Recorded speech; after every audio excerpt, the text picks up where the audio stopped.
रीवा जिले के पूर्व दबंग विधायक लक्ष्मण तिवारी उमरिया जिले के पाली में जन अस्मिता यात्रा लेकर पहुंचे, जहां पत्रकार वार्ता करते हुए बताया, प्रदेश में एक बार फिर से विंध्य प्रदेश बनाने की मांग उठ रही है। पूर्व विधायक लक्ष्मण तिवारी ने जन अस्मिता यात्रा आंदोलन में विंध्य प्रदेश बनाने की मांग की है। इन्होंने कहा कि विंध्य क्षेत्र हर जरूरी भूमिकाओं को निभाता है, इसके बावजूद विंध्य क्षेत्र को उपेक्षित रखा गया है। उन्होंने कहा कि वे विंध्य क्षेत्र को विंध्य प्रदेश बनाने की सरकार से मांग करते हैं। विंध्य को प्रदेश के बनाने का मुख्य उद्देश्य बेरोजगारों को रोजगार के अवसर मुहैया करवाना, यहाँ के पशुओं के लिए योजना बनाकर उन्हें सुरक्षित रखना, गरीब लोगों की मदद करना है। पूर्व विधायक ने विंध्य प्रदेश नहीं बनने पर जन आंदोलन की चेतावनी दी है। गौरतलब है कि लक्ष्मण तिवारी कांग्रेस सरकार में एक दबंग नेता थे, जो विंध्य पुनरोदय की मांग को लेकर अभियान कर रहे हैं। इस दौरान के मिश्रा, संजीव खंडेलवाल, जानकी मिश्रा, मणिराज तिवारी, राजेश शुक्ला, अमर बहादुर सिंह, विजय नारायण दुबे, धीरेन्द्र शर्मा सहित सैकड़ों लोग उपस्थित रहे। आपकी जो यात्रा है किन उद्देश्यों को लेकर के की जा रही है, क्या नाम दिया?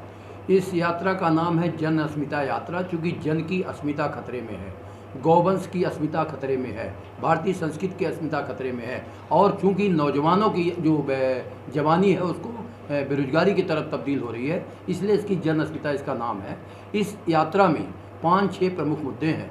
हमारा जो राज्य विंध्य था फिर से हमें लौटाया जाए, 5 रुपये किलो छत्तीसगढ़ की तर्ज पर गोबर की खरीदी हो। अभी शिवराज सिंह ने किया भी तो इंदौर की तरफ ले गए, क्योंकि विंध्य क्षेत्र में सबसे ज़्यादा मवेशी, सबसे ज़्यादा आवारापन, सबसे ज़्यादा खेती का नुकसान, तो इसलिए खरीदी हमारे 5 रुपये किलो मध्य प्रदेश में भी गोबर की हो। सैनिकों का जो सैनिक हैं उनकी दुर्दशा हो रही है, बॉर्डर में वो करते हैं, यहाँ जब उनकी डेथ हो जाती तो 1 मिनट सलूट देकर लोग इति कर लेते हैं, उनका भी एक आयोग बने जो राष्ट्र हित में हो। नौजवानों को, बेरोजगारों को जो 70% रोजगार स्थानीय उद्योगों में सरकार प्रदान करे और गारंटी पूर्ण करे, क्योंकि यहाँ का नौजवान, यहाँ का बेरोजगार परेशान है और किसी तरह से नहीं।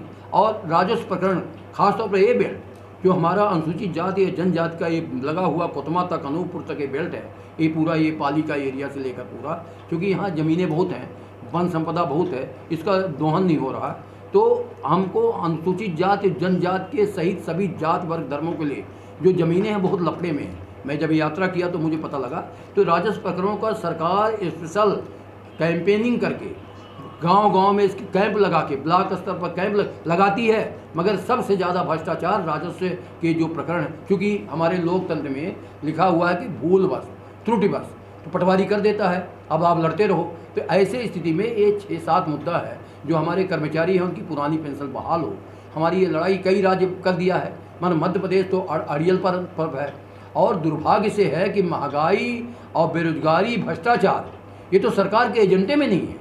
ऐसे में अगर ये महंगाई कम नहीं हुई तो दिन दूना रात चौगुना जो ये महंगाई बढ़ रही है, इससे तबाही मच जाएगी। और जो ये खैरात बांट रहे हैं किसी भी जाति वर्ग को, खैरात 2 रुपये किलो गेहूँ चावल बांट के और उनसे रिटर्न ले रहे हैं। जैसे आवास का मामला है, आवास में दे रहे हैं और 10,000 रुपये कुंटल लोहा होने वाला है, 8600 अभी तक पहुंच गया।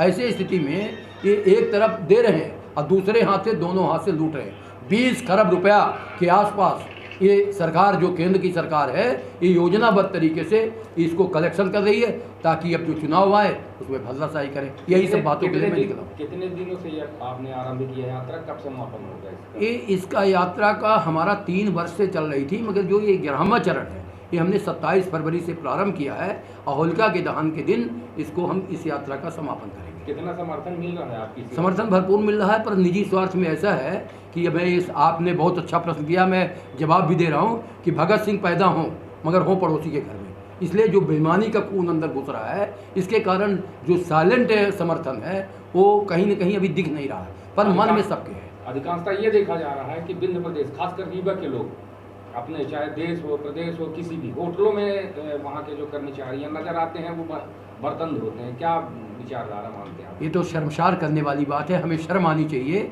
और हमको लगता है कि अपने यहाँ का किसी वर्ग का आदमी अगर जूठन धो के ज़िंदगी काट रहा है तो इससे बड़े शर्म की बात नेताओं को, इस प्रदेश को, मुखिया को, इससे ज़्यादा गंदगी। इससे अभी मुझे देखा, ठीक है, बहुत अच्छी बात है, अगर इस प्रदेश का मुख्यमंत्री किसी एक वर्ग का पैर धो के चरणामृत ले रहा है तो ब्राह्मण भी तो हमारे इतिहास में वर्णित है, उसका चरण धोके पीने में इनको दिक्कत हो रही है। अब मैं खुलेआम कह रहा हूँ कि ये मेरा आरोप है। अभी वर्तमान में आप किस राजनीति से बिलोंग कर रहे हैं? मैं किसी राजनीति में, मैं जनता की राजनीति कर रहा हूँ, जन संदेश की राजनीति कर रहा हूँ, वातावरण बनाने का काम कर रहा हूँ। मैं साधु सन्यासी नहीं हूँ। आने वाले समय में चुनाव भी लड़ूंगा, पर कहाँ से लड़ूँ, कैसे लड़ूंगा, आज उसका विषय नहीं है। अभी हम जिस विषय पर हैं, ये निरंतर हम मई 22 तक हमारा ये लगातार दौरा चलेगा। सीएम से क्या कुछ मांग रखते हैं आप? सीएम क्या देने लायक है? भिखारी से क्या भीख मांगना यार? हम देवी देवताओं से मांग रहे हैं, वो तो खुद भिखारी है। देश को कर्जा में डुबा दिया, प्रदेश को कर्जा में डुबा दिया। सीएम से हम क्यों मांगेंगे? सीएम से जो मांगना था, जो पत्र लिखना था, हमने मांग लिया। अब हम देवताओं से मांग रहे हैं कि अनिष्ट बचाओ। ये तो अगर ये बने रहे महाराज शिवराज सिंह जी, तो एक तरफ अभी देख लीजिए क्या हो रहा, जात पात हो रही है, और एक तरफ ये हो रहा। इसलिए हम इनसे कुछ नहीं मांगेंगे। प्रदेश की जनता से क्या अपेक्षा करते हैं? प्रदेश की जनता में चरणों में मैं सिर नवा के कह रहा हूँ कि जिस पीढ़ी को, जिस औलाद को आपने पैदा किया, उसके भविष्य को तबाही हो रही है, और उसके भविष्य को सुधारने का अगर आपने अपना मत के रूप में प्रयोग नहीं किया, तो आने वाले दिनों में आपका बेटा आपको अग्निदाह देने में भी पीछे कदम उठाएगा। ब्रिसिंगपुर पाली से दीपू त्रिपाठी की रिपोर्ट।